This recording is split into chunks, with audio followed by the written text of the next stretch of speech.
on FM 91.3, Singapore's hottest hits. I guess in Australia and in other parts of the world, I've released so much other music, so they don't necessarily request Angels as much. I hardly sing it at show. Really? Like I'm about to go on tour in Australia, I wouldn't sing that song. Wow, just because it's funny. Whereas if I toured in Asia and if I didn't sing that song, people would be so mad. We're very sappy here. I think we like the emotional love ballads. And that's the Asian part of me. I love ballads. Every album I always put a bunch of ballads. I love ballads. So do you identify with being, what part of you do you identify with being Malaysian? Do you like food? For food, obsessed. I mean, my manager is traveling with me at the moment. She's never seen me eat so much because literally, even last night after the gig, I got them to get a whole bunch of rojak and satay and roti canai and like so much. Malay food is, I mean, you can't beat it.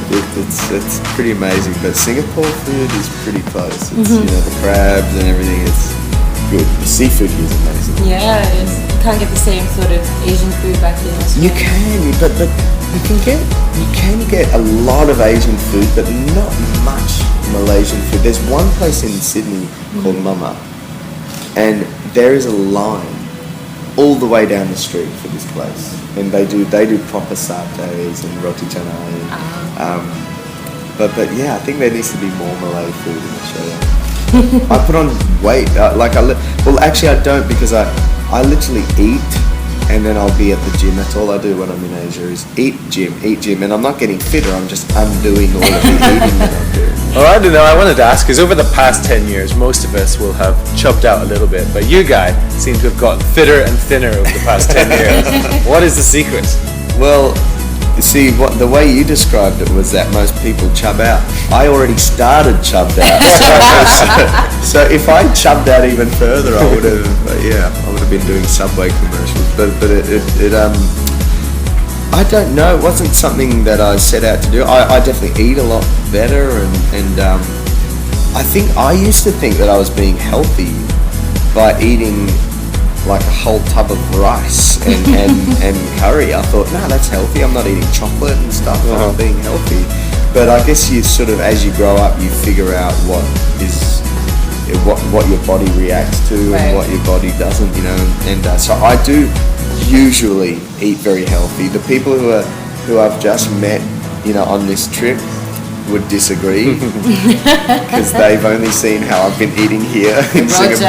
Oh my gosh, ice kacang, everything, chendol, durian chendol, this and that. But the thing is, even though we've got good food in Australia, it's never the same. It's pretty amazing.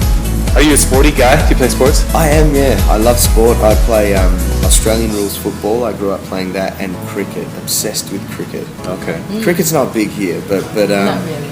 Yeah, because you got the Indian side and the Australian side, so you're like Mr. Cricket. Exactly. Yes. See, I was just saying my mum's from India, but I was just explaining to some people that my mum, she doesn't look Indian. You know, she doesn't look that classic. She's more Indian. like Eurasian.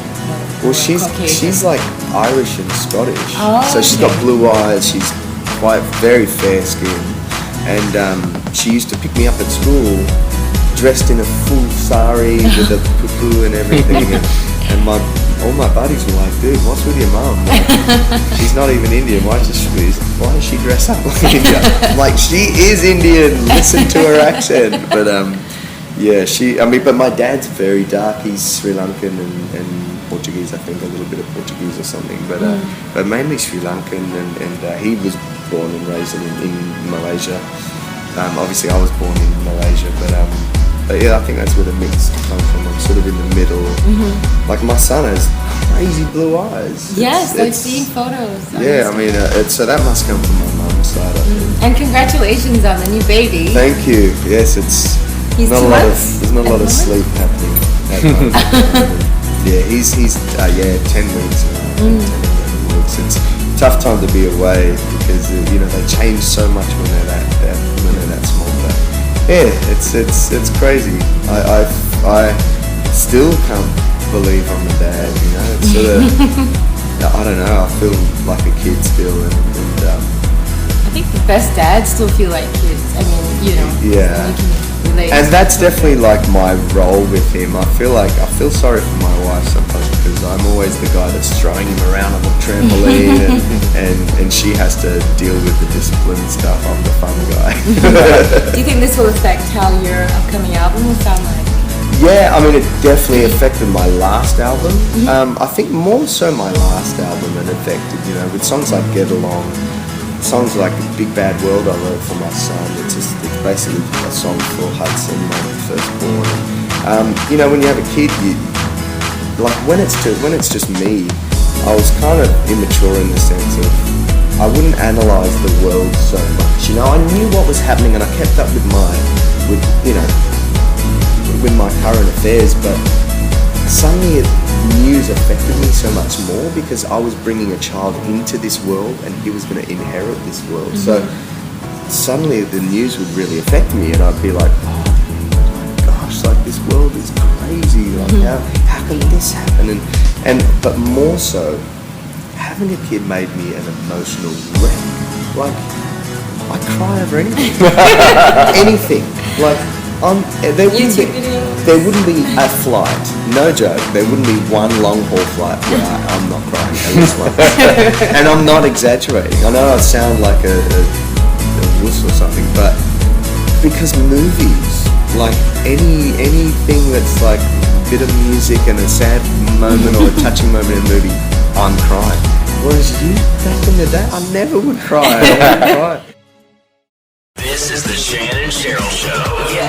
We do what we do on Hot FM. Weekdays, 6 to 10 a.m. Hot FM 91.3, Singapore's hottest hits.